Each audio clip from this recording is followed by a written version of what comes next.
Welcome to the thrilling world of Security Squawk, where we explore cybersecurity. Guiding you through online threats, we'll aid you in understanding safety protocols and trends. Meet our gurus, Brian from Exact IT, Reginald from Arc Solvers, and Randy from Tech Rescue. Together, we'll delve into current events and hot cybersecurity topics, helping you comprehend their impact. Stay informed, stay secure. Security Squawk, the business of cybersecurity. Buckle up, let's dive in.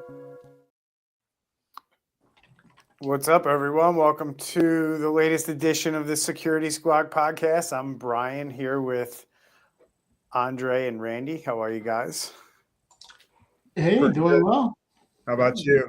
Doing well, thank you. Got a lot on the docket today, guys. So we got to get moving real quick here. We got a bunch of ransomware attacks / cyber attacks in the news in the last 7 days, impacting seems to be a lot of towns, some hospitals, some schools, kind of the usual suspects that are out there in the news because, you know, they're publicly facing and or they have to report this stuff, unlike a lot of other businesses out there who get the luxury of hiding behind their privacy or their industry, or they're just not publicly facing, so they get to kind of bury it for a little while or maybe forever. So we're going to go through all these cyber attacks today. Just remember, we do the show out of the goodness of our hearts. We don't bore you with ads. So in return for that, we ask you to help us promote the show. If you're watching us on social media or wherever you're consuming this content, please give it a like, give it a share, do all those things. Helps us spread the word and helps people become aware of what's going on out there so they can start doing things to protect themselves. So first up on the docket, guys, we have out of Maryland again, Anne Arundel County is experiencing what experts are saying more than likely a ransomware attack. And according to these experts, they are pointing to some key evidence that is allowing them to come to that conclusion. The county discovered their cyber incident from an external origin on Saturday, and county offices, including the Housing Resource Center and Department of Health were closed on Monday, but reopened Tuesday with limited services. These experts, cybersecurity experts, guys, they believe is a ransomware attack based on the county's response. And experts noted that such attacks are becoming more common as processes become more digitized in these municipalities. This is being linked or compared to what happened in Baltimore in 2029 because it's so close in proximity or in geographical area. That cost the city or cost taxpayers $18 million. And County Executive Stuart Pittman stated that IT, public safety officials, and cybersecurity specialists have been working around the clock to restore services. And that's where it's at. So what are your thoughts there, guys? Well, we don't know all the details yet. Someone made a comment in the article that governments are typically less prepared for a cybersecurity attack. And, you know, I don't want to get off in the weeds too much. There are plenty of attacks out there that are like nation state and all that kind of stuff that are, you know, very sophisticated. But the majority of the attacks can be prevented by just putting the right practices in place. And I read what really stuck out about this article was the comment the person made that said most government entities, you know, don't have those things in place. Basically, we don't know what's happened here. It sounds like it's a ransomware attack, and it makes me wonder, did they have anything in place, or were they just going about hoping they didn't get attacked? Like it sounds like a lot of government entities are. Yeah, and Randy, as you said, we'll have to wait and see. But one thing I did find interesting, I don't know if this was a hint, but they mentioned that it's become increasingly challenging to maintain secure systems, such as supply chain attacks. So there's one thing when you protect your systems, but then if the software that you're using has a vulnerability and they're able to get in that way, then that kind of throws out a lot of different tools and different layers that you have to protect because they're already in because of this third party that you've allowed to be in. Yeah, that's a great point. Like, for example, the car dealerships that used CDK, I believe is what it was called. So CDK was hacked. The car dealerships relied on that. So the car dealerships were down, of sometimes no fault of their own. But then there were also car dealerships involved that were, they got socially engineered, if you will, by opportunistic criminals who came along and said, hey, we're the tech support from CDK. So we have this conversation all the time. Yes, you need to have security in the systems that you use, whatever these guys are using, whatever's in your supply chain. You also have to have your own security controls in place as well. So good point. It does come on the heels, guys, of a story that we're not going to cover on the show today, but the FBI came out with a advisory, a pretty loud one over the weekend with this ghost ransomware group. And apparently they've devised some tools or some systems that probably automate finding these exploitable devices, mainly Cisco devices. The interesting thing with that group, I did a video on my YouTube channel about them yesterday. And the interesting thing about that group is they are exploiting vulnerabilities on Cisco devices that are many years old. So they've basically created a tool that will run the gamut on known Cisco vulnerabilities, and try to find devices that they can exploit, and then, go further in the network and potentially do things like this. If this town is using Cisco devices and they were not keeping them up to date, this could have led to this ransomware attack, and thus the FBI coming out with information saying, hey, we're seeing this pretty widespread now, which means they just got really good at what they do, the ransomware group, that is. So, and that's true. And then also on the other side of that coin, complexity is the enemy of security. That's like cybersecurity 101. Complexity is the enemy of security. And so if you've got a super complex firewall that requires like 3 master's degrees to update it, it's probably going to get pwned, if you will, by the bad guys. You need something that's easy to update, that automatically updates itself, or waits a certain amount of time and does it. But that blows my mind that so many of these organizations are just using old vulnerabilities that are just sitting out there and no one's done anything about, and they never got updated. This is true, but I also see it a different way than you do, Randy, in that a lot of the companies we talk to just don't have the resources to dedicate to keeping these things up to date, right? Because they're busy doing other things, IT functions in the organization, in the business. And I think that's more common than people realize. It's just that IT workers are stretched thin. And it's a combination of just not having enough manpower and not having enough experience and or knowledge on how to manage these things and keep them up to date. Maybe in a easier, centralized way, they're still kind of running around device to device trying to keep these things up to date because they don't know any better. Any more thoughts on that?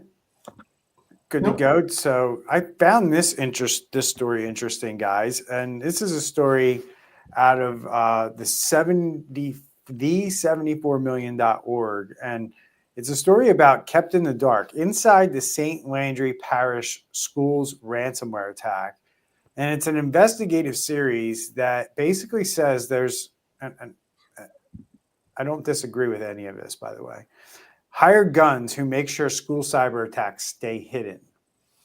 So let's deep dive into this specific ransomware event, and then let's talk about how and who is keeping these cyber attacks hidden from the public.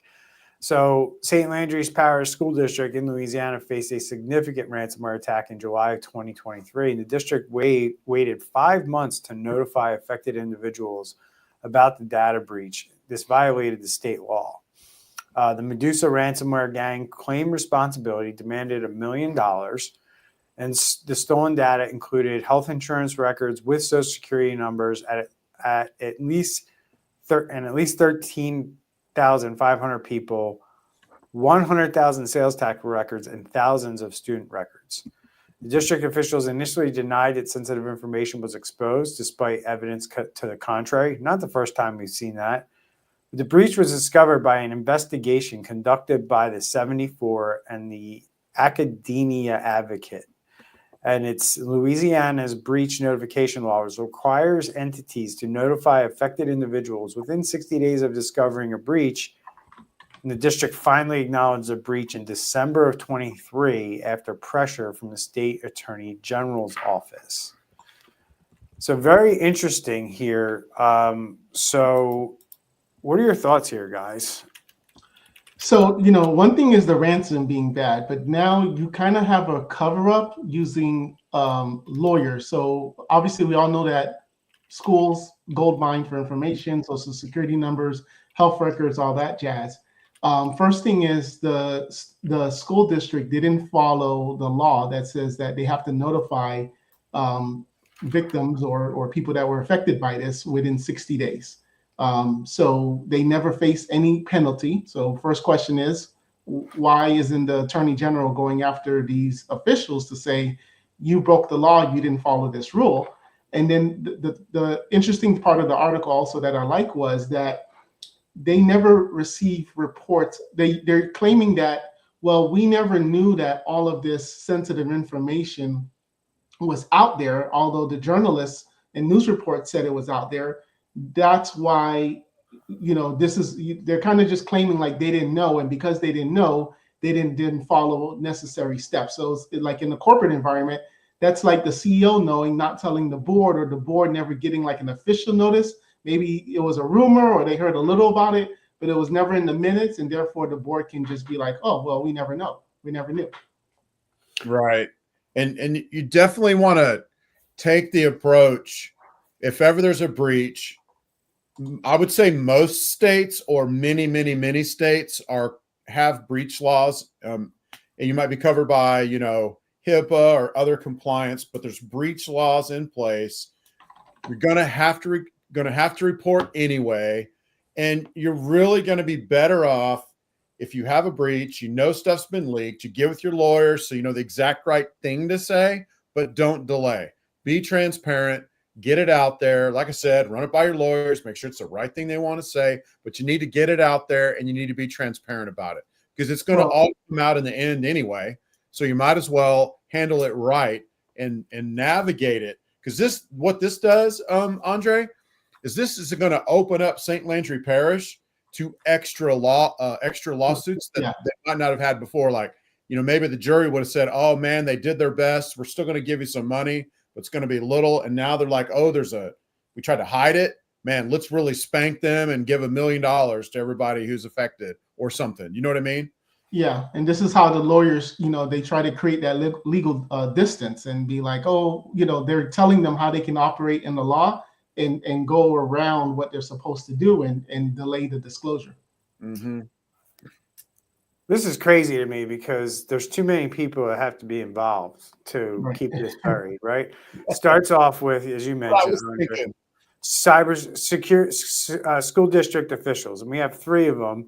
The superintendent, Milton Baptiste III, he downplayed the severity of the attacks. And then we have Byron Wimberly, the district's computer center supervisor. He maintained that compromised servers did not contain personal information, despite evidence to the contrary. And we have Tricia Fontenot, who's the supervisor of instructional technology, and she claimed that they never received reports about the stolen data, contradicting the superintendent's timeline.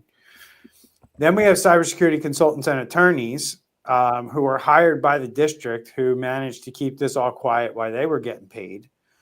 And then you have law enforcement, guys. The Louisiana State Police Cybercrime Unit investigated the incident, but apparently did not provide detailed information to the district about the stolen data. So they at least knew whether they forwarded that information to the district or this got buried somehow. It feels like to me, I don't know, call me crazy. It feels like to me some higher power was involved in making sure that certain people didn't know certain information, or they did and they just say they didn't. It just seems weird to me. Cover up. Yeah, I mean, all parties are downplaying the data breach, providing contradictory statements about the nature of the stolen information, delaying notification to affected individuals, failing to disclose the full extent of the compromised data. I mean, the stuff I rattled off was pretty deep stuff. So, you know, and potentially using legal and cybersecurity consultants to manage public perception and limit disclosure, which is insane. You know, it puts these you know, you can think of a situation, or you can dream up a situation where a cybersecurity company is getting paid by these people, right? And then these people are like, look, you say this or we're not going to pay you. Mm-hmm. You know, you don't think those things happen in the world. I got a bridge to sell you. So I wonder how deep this rabbit hole is going to go, Brian. I don't know, man, but it seems like it could go pretty deep, Randy. I know it's kind of in your neck of the woods, but it seems like it could go pretty deep, in my opinion. We need to keep our eye out on it. I would say so. So moving right along here, Dougherty County, guys, addresses a recent social media rumor about a ransomware attack on tax and tag office. Doesn't seem like a huge deal, right? But it is a thing, right? And this is a county in Georgia addressing rumors and misinformation, it's being dubbed, regarding a potential ransomware attack on their systems. The county has confirmed that there is no ransomware attack affecting their systems. Rumors circulating on social media about a ransomware attack impacting tag and tax offices are false. The county's IT department has conducted a thorough investigation and found no evidence of a cyber attack or breach. But all county systems, including the tag and tax office, are functioning normally. The county emphasized that they have not experienced any disruption in services or compromise of data. Dougherty County officials are actively working to dispel the misinformation and reassure residents about the security of their systems. The county urges residents to rely on official resources for accurate information about county operations and services. So it's interesting, guys. We have something that's spilled over into social media that has given people reason to believe that there might be an attack or somebody did attack them and they're letting the cat out of the bag. And the county's kind of saying, all good here. You believe it? I mean, I don't know. You want to go first, Andre? Yeah, I mean, if they truly scanned and ran all their tools and they don't see any anomalies, they don't see anything, and there's no, because we can, you know, start a post somewhere and then someone shares it and someone shares it, and then before you know it, as we know in the internet, then if it's on the internet, it must be true. So for me, if they have no indication and no one's reached out to them, unless again their lawyers are telling them to keep shut. I mean, that would be the only thing. PR and lawyers are like, well, we don't have enough information yet. We're still investigating, so just deny for now. Because if you say yes, then it causes the panic and, you know, all of these other things. Yeah. I mean, oh, sorry. I was going to say that based on the fact that they are saying when no systems are down and we're not aware of any personal information, you know, being accessed by anybody who shouldn't, then therefore we don't have a cyber attack. Do you believe that that's reasons people should be basing whether they have a cyber attack going on or not? So, no, because we all live in school districts. In our school district, on occasion, some idiot who I think later goes to jail posts something on social media, some kind of a thread or illegal something or this or that. I mean, it's happened a couple times over the past maybe 5 years. But what I'm wondering, like, have we looked at like a Google search intent, and are our employees or people in Dougherty County, are they asking about this? I mean, is this like a whistleblower post, or is this a prank? I guess is where I'm getting at. Right. Or is it a psyop by a criminal actor? Maybe there's negotiations going on and they're not getting anywhere, so they do a little psyop where they say, hey, we're going to release this. I don't know. They never really do that, but I don't know. There's really no way to know, actually. We can just all I mean, at the end of the day, it's still saying that you have no computer issues doesn't mean you're not compromised. That's right. And that's my concern. It's like, oh, our computers look like they're working fine. We're good. Yep. I mean, Webroot has a green check mark. Nothing to see here. Right. And it doesn't necessarily have to be ransomware, right? It could just be data exfiltration. We stole a bunch of data from you and we have it. And if you're not talking to the group who breached you, chances are you're not aware of this. And right? You're thinking it's ransomware and it's just a data exfiltration. Right. And you need, they may or may not have this. This is all conjecture, but have a system in place where we call it telemetry, us three or whatever, where you can, and other cybersecurity experts, where you can basically, you're getting all the data. It's coming across your network, coming across your endpoints, coming across your 365, and you can look in there and see.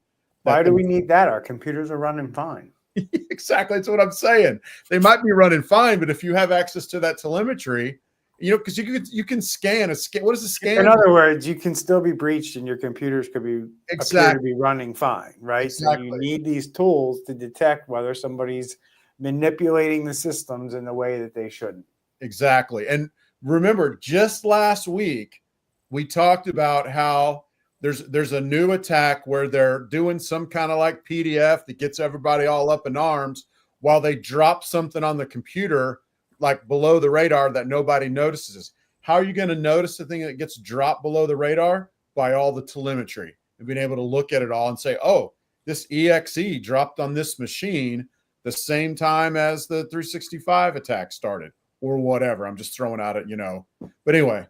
Yeah, well, as the only AI expert on this panel here that we're, I can say that there are tools like that can do that and use AI. You are hilarious. So, look, we had three people drop off the live stream when you brought that up. Oh, come on. So, moving right along, guys. Cyber threat in Cleveland again, Ohio, just not enjoying the love here. Cleveland Municipal Court faced a cyber attack that shut down its operations for at least 2 days in February. The Ohio National Guard and Ohio Cyber Reserve responded to the incident. That's interesting.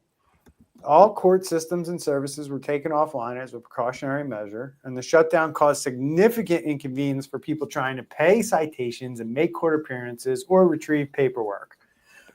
And this is the second cyber-related shutdown in Cleveland in less than a year following a ransomware attack on City Hall in the summer of 2024. And cyber experts suggest that a ransomware attack is the most likely scenario here, noting that municipalities are an attractive target due to their insurance coverage, critical data, and poor cyber hygiene. They didn't say that. I added that. The duration of the shutdown remains uncertain, with cyber attacks potentially disrupting operations for obviously days, weeks, or even longer. So what caught your eye here, guys, with what's going on in Cleveland, other than the fact that Cleveland is a favorite for cyber criminals? Now, did they contact the National Guard because their systems are blind and they need extra security and stuff like that? Or is it just more on their cyber, expertise? Because typically you see these articles and they talk about, well, we contacted the FBI and, working with local and state, but this one specifically was National Guard, which we don't hear too often. No, I think it's just I don't know what to call it, but hey, we're gonna get these guys. We're gonna posturing from them. Right. Well, wasn't this okay? So I'm not trying to throw shade on Ohio or whatever, but wasn't there also somebody in Ohio that said that we have a new tough cybersecurity law? And if you're a cybersecurity criminal, we're getting tough on cybercrime and we're going to send you to jail. Maybe that, which, yes, we want them all to be caught and to pay for their crimes, but they're most likely not originating in Ohio. But I wonder, did that law also, does it instigate calling out the National Guard? I don't know. Sorry. I don't mean the Cyber Reserve. kind of ridiculous. And the cyber reserve. I mean, they're calling the military in. I guess maybe they're better than the Ohio State Police. And maybe that's where their cyber wing. Maybe the FBI is not sending people anymore, dude. Who knows? Yeah. The new administration. They're busy, right? Hey, maybe they're like, hey, we ain't got nobody. Sorry. Yeah, that is true. Who knows? All court systems and services taken offline. What else we got going on here? This also, we mentioned Ohio. That Columbus was also, in the news a lot for their debacle. Mm-hmm. This is crazy. Court information. The courts are just taking names and contact information of visitors and telling people they're going to reach out when systems are back online. And they're going to be down for a while, it looks like. Wow. Pretty crazy. Yeah, we've made a few jokes or whatever, but this is really not, not a laughing matter to the people that are being affected by it. There's somebody in the article. They said that they had to go pay a citation before they could get a marriage license or something, it sounds like. Yep. But they weren't able to pay the citation because the systems are down. So there's going to be a lot of people that will get inconvenienced by this for sure. Yeah, definitely. Not only that, we know what happens when you have court records. People are involved in crimes. People are, there's gangs and stuff like that. And they use this information once they have their hands on it to extort people. And, you could have police officers and detectives extorted. You can have, informants. We mentioned this before. All kinds of information gets found out when you have court records that are supposed to be kept private. Yep. So based on our record, in about 2 years, we'll hear the real truth of what happened and why they call the Ohio National Guard. We will. I mean, it's a big deal at the end of the day. I mean, there's people out there who are charged with crimes who don't necessarily have to disclose it, and this could potentially jeopardize that. Right. We'll see. So here we go, guys, painting a picture for everybody on what it looks like on the dark web when your information spills over there, and what's that worth? We have medical records can sell. It's the story on Forbes where medical records can sell for $250 to $1,000 each on the dark web. Now that's compared to like somebody, selling credit card information, which only ranges from anywhere from $1 to $30 per credit card number. The average price stolen for credit card details is somewhere around $15 to $20. So sometimes health records, in some cases, can sell for 10 times or more than what a stolen credit card number. The high value is due to comprehensive nature of medical records, which includes unalterable data such as medical history, behavioral health information, demographics, insurance details, and contact information.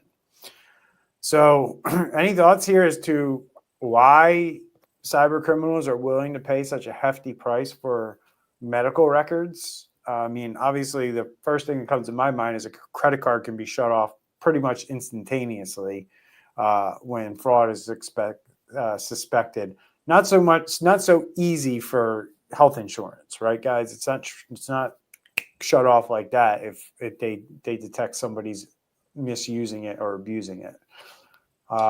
Any other thoughts here on why cyber criminals are paying $1,000 for a record? Yes, because you can use that record. They can use that record to build trust with people to trick them out of money. Whether that's, finding out that you had maybe a surgery. Maybe they get 40,000 people that had a surgery and send them all a bill, with a place to pay. I guarantee you somebody would pay that bill without thinking about it. Oh, yeah, I know I owe them. Oh, my gosh, and go pay the bill and not even think about it. I mean, there's so much you could do to extract money out of that. I feel kind of guilty kind of saying that out loud, but that's the kind of stuff that can happen with it, right? No, very true. My wife went to the hospital and, as normal, you get like 10 different bills from 10 different people you don't even remember seeing. And then all of a sudden you're like, all right, I guess I got to pay it.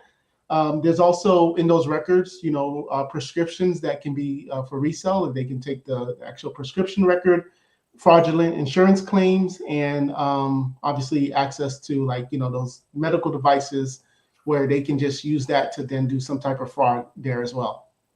Yeah, so medical records are a Swiss Army knife of personal information, where a credit card is, a machete. It has one specific use, and once that thing is done, it's done.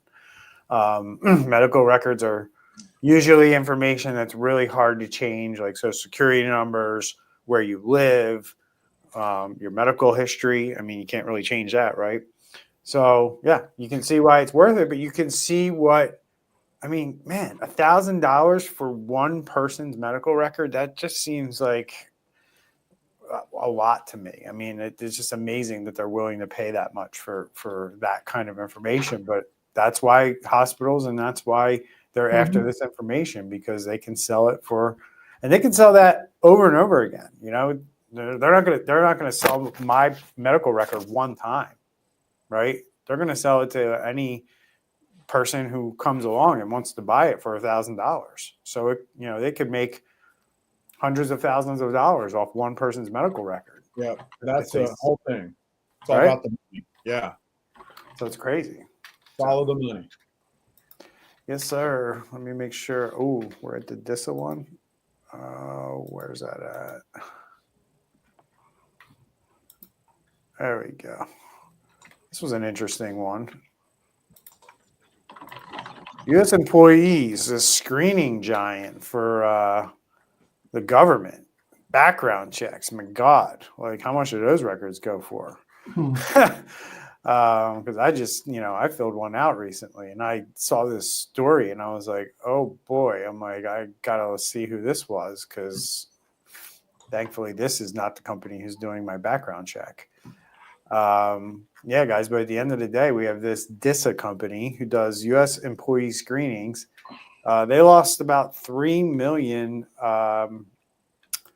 records of our, any government contractors, potentially government employees, information.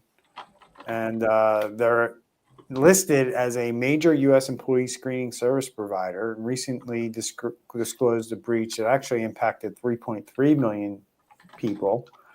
The attack occurred early in 2024, between February and April. They discovered the breach on April 22nd. The company publicly disclosed the incident on February 21st, 2025. I can see Andre's brain already spinning. I don't know why this is called out, but 360,000 individuals in Massachusetts. I guess the story was written in Boston. It's a TechCrunch article. I don't know why it's calling out Massachusetts, but 360,000 of those were in Massachusetts.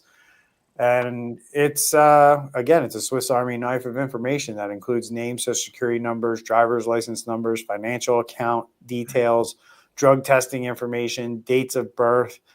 I mean, I don't know what kind of background investigations they were doing, but there's a lot more than that on certain background investigations, like who you know, where you were employed, where you went to school, all those types of things. So very interesting to see what happens here. The normal response, they brought in outside third-party security experts. They're offering 24 months of complimentary credit monitoring and identity restoration services through Experian. They have a dedicated hotline set up for people that may be impacted. And of course, they're saying as of February 25th, 2025, there's no evidence that there's been actual or attempted misuse of the exposed information. And the company is in process of notifying affected individuals. Thoughts here, guys? Yeah. Go ahead. Go ahead. The last thing you said made me laugh. I mean, no evidence of misuse. If the data's out there, it's getting misused or someone's thinking about it. Right. I mean, that's all there is to it. That shouldn't even be said out loud. But then also, that's the difference between where the regulations and laws are at and where the business and the marketplace is at, right? True. Hey, we got breached, but nobody. And how many times do we hear that? We don't have any evidence that anybody's misusing it, right?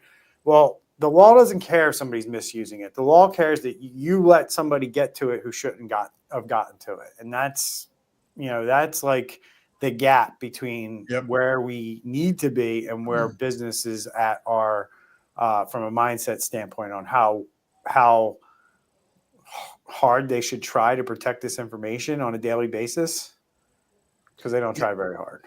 Yeah. And then my other concern that when I first saw this, I'm wondering, how long does DISA save information that they gather? And do they see their business model as, we keep all information about everybody forever that helps us do a better background check down the road because we have it all interconnected in a relational database or whatever? Or are they purging it like this 3 million people? Are these the 3 million people that got like background checks during that 2 months that DISA was breached? Or is this like 3 million that they're keeping there on file, quote unquote?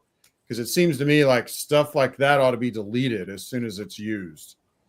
Yeah, they start, their company was founded in 1986. So hopefully, they're not going that far back. But another thing too, that's interesting that we kind of flew over was it started in February 2024 and detected in April. So for 2 months. I didn't fly over it. I called you out when I said it. So.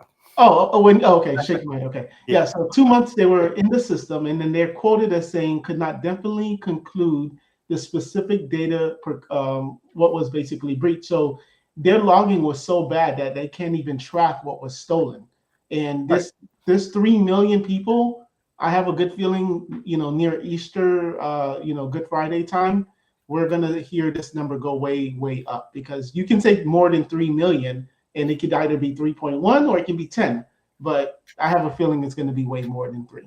Wow. Yeah, good point. And, the fact that they were able to get in there and get these records off site over the course of 2 months and nobody noticed, what does that mean? It says to me they didn't have telemetry, which means they're probably just running like antivirus or something on all their machines, and they're not really doing a whole lot else. At least they weren't. Now they found out they need to. Security Squawk has been brought to you by the word telemetry today. That's right. It's our buzzword today. Riverdale County Schools, this prestigious prep school in New York, guys. We'll go through this one quickly. Ransom Hub said they stole 42 gigs of data from the school and posted a countdown clock on its dark web leak site. The group threatened to release the data if the school didn't comply with its demand within 5 days. The school charges over $50,000 or $57,000 a year in tuition and has a list of influential alumni, potentially making it an attractive target. Cybersecurity experts note that the size of the stolen data doesn't necessarily indicate the severity of the breach, since sensitivity of the data is more crucial.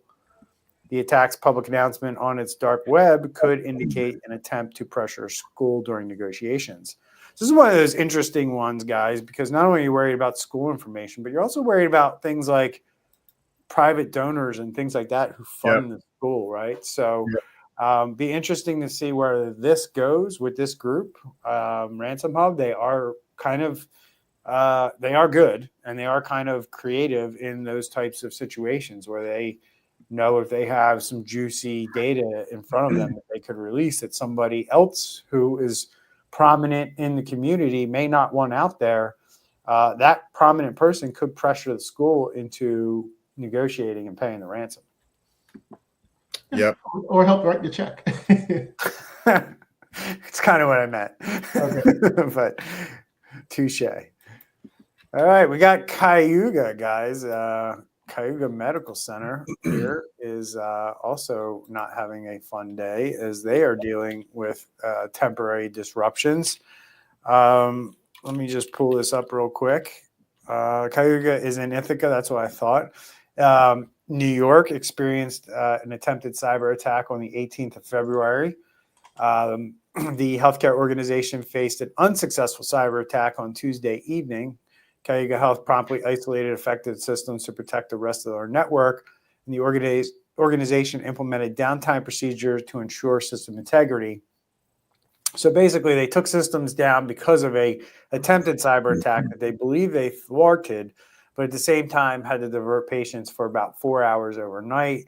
The emergency department went on diversion just after 8 p.m. Ambulances were instructed to bring patients to other hospitals in the region. Stroke and heart attack patients were temporarily diverted, as required by state regulations during such outage, I will note. All systems were restored and back online at 6 a.m. the next day on Wednesday the 19th. The attack caused no impact to patients and inpatient and outpatient medical services. As of February 20th, Cayuga Health reported that all systems were online and fully operational. Interesting little footnote that Cayuga Health and Arnott Health formally announced a new affiliation operating under a name called Centralis Health. So we always like to point out when mergers and acquisitions have cyber attacks preceding them. And here we go with one here. And just an interesting kind of take, right? Because it's a thwarted cyber attack, supposedly. But they still had to take systems offline. It still impacted the delivery of services at the end of the day. Pretty interesting. So I'm going to grade them on this one, Brian, and I'm going to give them a C-. So most of these we read are F-, and we're like, man, they weren't doing anything. We can see when we read between the lines, at least they had a plan, which we don't read that much, right? And they were able to get systems back online. What I don't know if they found out how the bad guys got in. Has that been fixed? Did they get the bad guys out? So I don't know. I'm giving them a C-. So, but it's interesting the word thwarted. So does that basically mean that like a device, a machine was vulnerable, and before it could spread, they just took everything offline? Is that kind of what happened here? Who knows? Or maybe they had it. Maybe they had endpoint detection and response in place, and somebody responded and isolated the systems when they saw nefarious activity. Yeah. But just out of an abundance of caution, they took more systems offline. Maybe they have a segmented network. Who knows? My God. And they just took the computers on that segment down to just make sure. And then once they verified, hey, one or two or three systems got hit, get rid of those, get everything back up and running. Yep. Assuming you know where they got in at, right? And you move forward. That could be a play here. A B-? Yeah, I mean, you definitely got to up the grade there, Randy. I agree. If that's the case, right? But it is. It goes to show you, even though if you have the best defenses in place, somebody gets in, you still might have an issue where you have to take systems down at least for a few hours, right? Just to make sure. And that can disrupt business, right? If you're a manufacturing plant that runs 24/7 and you need those machines run 24/7, you got to take them offline.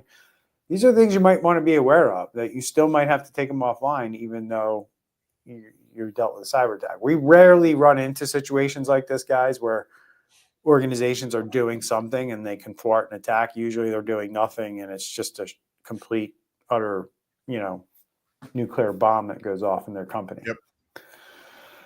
Williamsburg-James City School, guys. We'll switch here. Another school dealing with a cyber attack in February of 2025. The school division systems were fully restored by April 14th, guys, after experienced network disruptions or disturbances on February 9th. So just 6 days, 5-6 days it took them to get back up and running. The incident resulted in the cancellation of virtual learning during a snowstorm. The division is providing free credit monitoring and identity restoration services for 1 year to students and staff as a precautionary measure. Their acting superintendent stated there are no evidence of personal information being used maliciously. It sounds like whoever's advising these people is telling the same story to them, just say this. The division is using the incident as an opportunity to improve its cybersecurity posture. So what are your thoughts going on here? Another school in the U.S. hit by a cyber attack. And whoever is running this insurance playbook for what to say after a cyber attack is really basically saying the same thing over and over. What I would have liked to see better in this article at the end, where it talks about we're going to give, out of abundance of caution, we're going to give personal information. I would have loved to see these officials also just say, be careful. This is what could happen if they have your information. Be careful of phishing emails, coming from us, or seeming it comes from us, or, watch your credit monitoring, or educate the consumer of what the bad guy could do with this.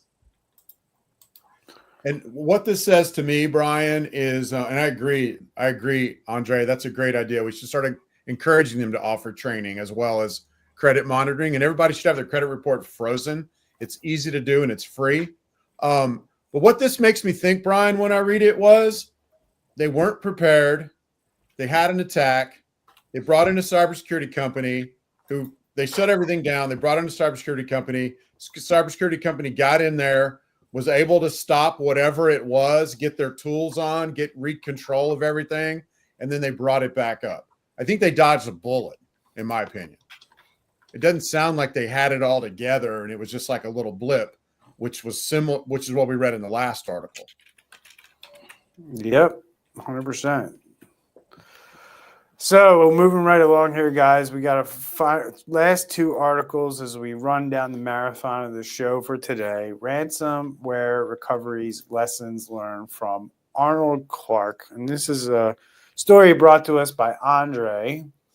And Arnold Clark ransomware happened in 2022. And the article covers several key lessons that I feel like might be helpful for our audience that helped Arnold Clark, which we kind of already talked about in some of the attacks that we talked about today. Arnold Clark feels like their rapid response is critical, as they immediately disconnected systems from the internet upon discovering the attack, limiting the hackers' access, and the company promptly engaged external security consultants to investigate and address the incident. Despite the swift actions, attackers still managed to steal sensitive customer data, and Arnold Clark notified affected customers and authorities about the breach. The attack highlighted the need for stronger protection against ransomware, and Arnold Clark is now rebuilding its network in a new segmented environment for enhanced security, as I just mentioned in the last article. The company set up a dedicated call center with Experian to assist affected individuals. Arnold Clark offered 24 months of free credit monitoring protection to affected customers, but the incident underscored the need for a reliable backup and disaster recovery solutions. And that's basically the gist of what they've learned from this, is that they felt like they acted quickly but didn't have enough cybersecurity measures in place to mitigate the response completely. And I believe this is a car. They sell cars, right? Mm-hmm. In the Vegas area. Is it in Vegas? No, it's Scotland. Yeah, it's in the U.S., yeah. Oh, my bad. Britain's largest. That's it. So thoughts here, Andre? Yeah. This attack cost them nearly $63 million. So they decided not to pay the ransom. That should have been the lesson learned, pay the ransom. But they decided not to pay the ransom, and it cost them $63 million, specifically in recovery efforts. Because one of the things that we always talk about is backup. But you have to back up back to a clean network, meaning even though you have the data and the data is good, your computers may have to all be wiped, or you may have to get new computers because it may not make sense. They're already 6-7 years old. Let's just buy new machines. Let's go ahead and now reload the operating system. If you have like a traditional server and you have Active Directory and it's having all the permissions and all of that just has to be redone, that's a lot of man hours. So and what they said, 10,000, so 10,000 people. So I guess it kind of makes sense of 60. Well, I don't want to say it makes sense, but $63 million is a lot. But if you have 10,000 employees, then I guess maybe you can afford it. Maybe. I don't know. That's a pretty big hit. One of the things that sticks out to me, Brian, is actually it's the next paragraph after what Andre just quoted. But he said one of the big takeaways from the attack, I think this was the CEO, said that cybersecurity is a journey meaning it's a never-ending progress of organizational self-improvement. So that part, that's eye-opening for him, and that's really the reality. Cybersecurity is not something that's like one and done. You buy it and now you have it. It is a journey, and it's a journey towards being 100% secure, and that target's always moving away from you, and you need to be moving towards it consistently so you're as secure as you can be. And then the second part of this, a little bit on the, I guess on the disturbing side, but I'm glad he learned it. He said cyber resilience is one of the key focal points of cybersecurity. So yeah, that's a little shocking to me that that was there, but anyway. It's a good point. Cybersecurity is a journey. It's a lot of people look at it as maturation. It's something that you're always going to do. 1% better every day is kind of like the motto around here. We're always trying to get better. We're never looking at it like, hey, we've made it. We're secure. We're doing everything we can. We don't need to do anything more ever again. I mean, the goalpost moves and you got to do more, right? And you should never look at it as something that you can just do once or do every once in a while. If it's not a focus in your business every day, you're in a lot of trouble, because it's the hackers' focus business every day to get into your business. Yep. All right, guys, moving right along. So got this report out. Only 20% of ransomware attacks now involve data encryption. The majority of attacks, 80% of them, focus solely on data exfiltration. I don't think this is a surprise for anybody who listens or watches this program on the regular, because we've been talking about this for a long time. As we analyze cyber attacks over the years of this podcast, we picked up on the trend that, look, these companies aren't even getting their data encrypted. They're just taking it and saying, you owe us money. Yep. And they're holding it for ransom. And it's working. It works. And the companies that play chicken with these guys, like Lehigh Valley Health Network, didn't work out so well for them when they didn't pay the ransom, because they ended up paying more in fines and class action lawsuit settlements than they would have if they just paid the ransom. So it's a really interesting debate that's going on out there on, the ethics of paying the ransom versus, what makes good business sense. Because in a lot of times, those who want to be noble and those who want to be ethical and not pay the ransom to criminals end up paying a bigger price in the long run. Yeah, and what we're seeing is that it's speed, right? Because to encrypt, you can, when the file is encrypted, that can sometimes raise red flags. But if you're just taking the data, you can do that, depending on the upload speed, you can get that in an hour. And as it's been mentioned before, it's one thing to say, I have your data, but then the customer says, well, I have a backup. But if it's, I have your data and I'm going to sell it, now it's a different conversation. Yeah, and it really goes down to our buzzword for today, again, Brian, for telemetry. No. Because you ought to be able to see. Is that an AI word? I think that's an AI word. Yeah. You ought to be able to see in your network when that data is leaving. And it ought to raise all kinds of red flags when one of the endpoints or one of the servers just starts uploading data somewhere like crazy, anyway. Must have been the word in Vegas last week, would be my guess. He's rolling the dice. It's all about telemetry, guys. See with the whole conference. Use this word a lot. All right, last one. We made it. Following up, Michigan, 3 weeks now. Casinos. I can't gamble. What's happening? Yikes, man. We've talked about this. I think we talked about it a couple weeks ago, but we did when it happened. The fact that this is it's the whole Indian tribe. Yes, it's impact. Casinos is what's making the news, but at the end of the day, the tribe can't function. That's right. It's providing social services, and these tribes operate as local governments. So that's really what's at play here. Yep, and that's a big source of their income as well. Correct. I talked to some people last week when I was in Vegas who were at MGM when it was hacked. And, talking about getting pieces of paper and can't ride the elevators. And, it will severely stop a source of income for this governmental entity. So it's a pretty big deal. Yep. So what's the few interesting things here is that the hackers are publicly pressuring them by writing to the actual newspapers.